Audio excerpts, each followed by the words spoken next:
What's up people, hope you're having an awesome day. I'm your host Ayman Hassan and welcome back to another video here at Most Amazing Top 10. Now the fact that there were people that existed way before us that spoke and wrote in languages we will never know or understand just blows my mind. I mean, what if they knew something really profound that we still don't know? I mean, it's a gap in the system for sure. We like to think we've cracked most of the past secrets, but the truth is we haven't at all. So let's get into talking about more things we don't know about. This is the top 10 mysterious hieroglyphs that still can't be translated. Starting us off, the number 10 is the first Egyptian alphabet. Now if we're talking hieroglyphics, then you bet your ass I'm going to start off with hitting you guys with some ancient Egyptian facts. So in the 1990s, Yale archaeologists John and Deborah Darnell uncovered two inscriptions at the Wadi El Hol, which translates to Gulch of Terror. The hieroglyphics were carved into a limestone wall alongside hundreds of other inscriptions from 4,000 years ago. The duo were able to recognize some of the glyphs, but the rest were just a mystery. The glyphs look like they were one of the earliest transitions from hieroglyphics to an alphabetical system in Egypt. These specific ones were from 1800 BC, and the Darnells were shocked these people were trying to spread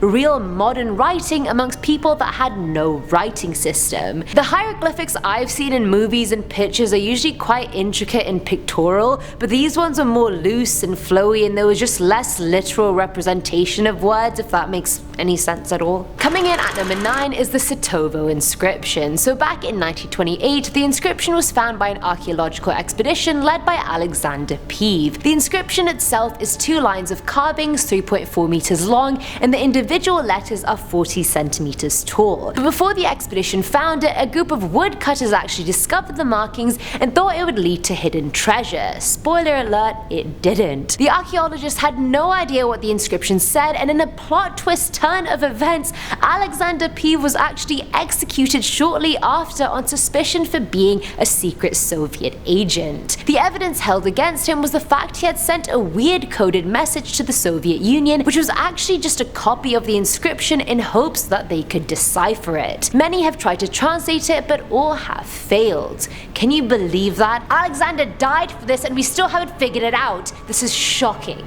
Shocking. At number 8 we have PROTO-ELAMITE. Now this glyph system was used in Iran almost 5,000 years ago. It's written and read from right to left, very much like Arabic, and that's about all we know about it, so let's move on. No, I'm just kidding. So it's true we don't know much about it, except that the system was used in a large geographical area and that the Proto-Elamites did a really bad job of keeping the symbols they invented in any sort of organized order. The symbols were carved in clay and they're a lot less descriptive or telling than Egyptian glyphs. These ones are like shape and line centric, where a numerical sign will usually follow the object it's counting. Experts actually called on the public to help decipher the tablets, and that project is still going on till this day, so good luck to you guys. Filling our number 7 slot is Linear A. So back in 1893, an archaeologist called Sir Arthur Evans, very fancy, decided to buy some ancient stones from a flea market in Athens. The stones had mysterious inscriptions on them which he couldn't make any sense of. When he later went back to Crete to work on the excavations at Narcissus, he realized the glyphs on his stones and the engraved tablets he was finding on the island were very similar. He split the writing systems into 2, Linear A and Linear B. Linear A was the primary script used by Minoans in religious writings and in the palace. Linear B was deciphered in the 1950s, and it turns out it was actually just an early form of Greek, and Linear A still hasn't been deciphered. Since the two have a lot of similarities, experts tried using what symbols they knew from B for A, but it just translated into nonsensical words. The glyphs themselves are kind of like Egyptian hieroglyphs, except less developed and detailed maybe, and that's just an observation from someone completely not qualified to make observations about this. Nobody trusts me.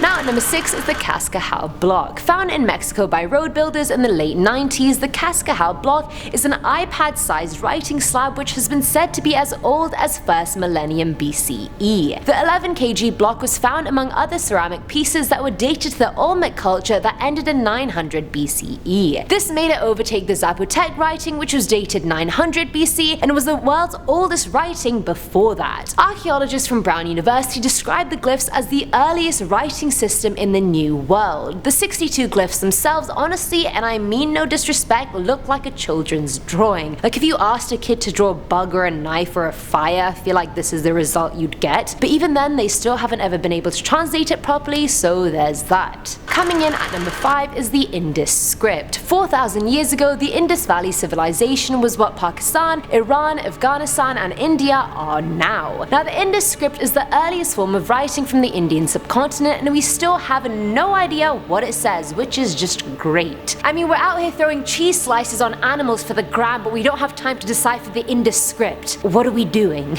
Either way, the script has been found on everything: pottery, bones, ivory, bronze, copper, etc., you name it. And so far, there's been no agreement on what language the script even represents. The writing is always accompanied by a picture, and the writing obviously tells the picture's story. A lot of the scenes depicted are myths and stories, and even religious reenactments. The script has around 400 signs, and only 31 of them are used semi-regularly, meaning the rest are rarely even found. So experts guess that they probably were used but just carved into perishable material, which obviously hasn't survived. Or either way, all we really know about it is that it's written from right to left, and even though actually in some cases the direction changes when you go into the next line. So let me clarify. All we do know about it is that a semicircle represents units of 10. At number 4 are Cretan hieroglyphs. We've already covered Linear A, but 100 years before Linear A was even a thing, Cretan hieroglyphics were already very developed and were the very first writing system in all of Europe. I feel like I've said that about every single one, like the very first writing system and blah blah blah. Either way, Linear A had more rectangular glyphs, whereas Cretan glyphs had actual figurative representations of things like cats and weapons, as well as other glyphs complementing them. Whilst Linear A was mostly found on clay tablets, Cretan texts were on smaller objects like seal stones. Even if we compared Cretan hieroglyphs to all we know and don't know about Linear A and B, it still tells us nothing. From the analysis that's been done on them, experts have found that the Cretan hieroglyphs include 96 syllabograms, which represent sound, but a bunch of them also represent other words, so have we even found anything at all? And they also have 2 types of punctuation. I'll give them that. That's at least, progressive, that's forward, that's modern. Filling our number 3 slot are the VINCA symbols, sometimes referred to as the Danube script. These symbols were found on a bunch of artifacts from the Neolithic era in Central to Southeastern Europe. They were found in 1875 by a Hungarian archaeologist called Sofia Toma. Now, experts have agreed the symbols aren't actually a writing system themselves, but some kind of private language. Who knows what private language is?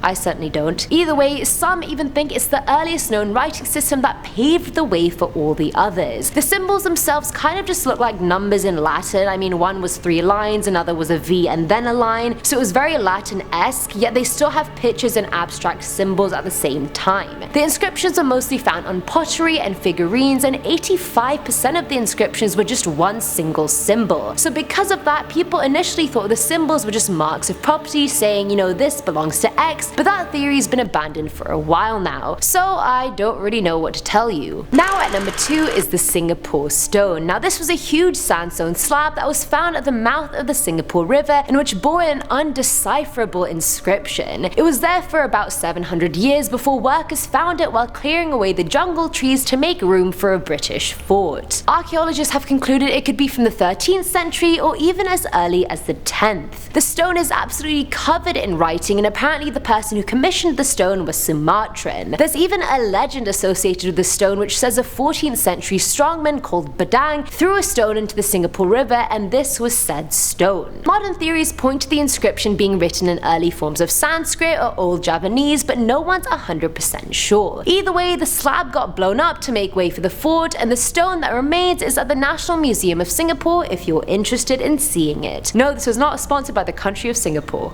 Wink wink. And finally, at number 1 is Rongo Rongo. Now Rongo Rongo, as fun as it is to say, was actually a glyph system that was discovered when missionaries went to Easter Island in the 1860s and found dozens of wooden tablets. Most of the tablets were actually just irregular pieces of wood or driftwood, and most were really worn down, others were burnt, and the rest were damaged beyond repair. Now the glyphs themselves are mostly just outlines of people, plants, animals, or other forms. Upon seeing the glyphs, the missionaries asked the Rapa Nui natives if they knew what they meant, meant, and we're told that no one knows anymore since all the wise men are dead. Apparently, only a very small group of elite were literate and knew how to read Rongo Rongo. Now you're probably wondering how hard could reading it be for the natives, but boy am I about to drop a bomb on you. Now Rongo Rongo is written in a way where every single line is read in alternating directions. So the first line is read left to right, second line is right to left, third line is read after you turn the tablet 180 degrees, etc. Like, it's incredibly confusing. It's like a crossword of sentences and you're just not trying to drown in it. You're just trying to stay afloat. You just can't.